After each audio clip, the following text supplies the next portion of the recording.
जय जय महावीर महाधीर धौरेय देवासुर समर समय समुदित निखिल निर्जर निर्धारित निरवधिक महात्म्य दशवदन दमित दैवत परिषद अभ्यर्थित दाशरथि भाव दिनकर कुल कमल दिवाकर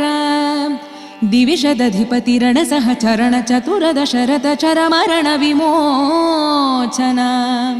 कोसल सुता कुमार भाव कंचुकित कारणाकार कौमार केळि गोपागित कौशिकाध्वर रणाध्वर दुर्य भव्य दिव्यास्त्र बृंद वंदित प्रणत जन विमत विमथन दुर्ललित दोर्ललिता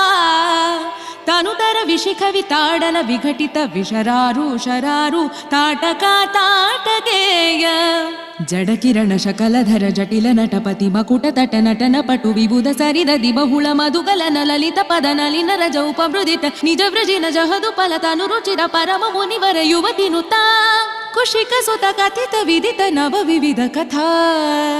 मैथिल नगर सुलोचन लोचन चकोर चंद्र खंड परशु कोदंड प्रकांड खंडन शौंड भुज दंड चंडकर किरण मंडल बोधित पुंडरीक वन रुचिलुंटाकलोचना मोचित जनक हृदय शंकातंका परिहृत निखिल नरपति वरण जनक दुहितृ कुच तुट विहरण समुचित करतला शतकोटि शतगुण कठिन परशुधर मुनिवर कर धृत दुरवन मतम निज धनुराकर्षण प्रकाशित पारवेष्ट्या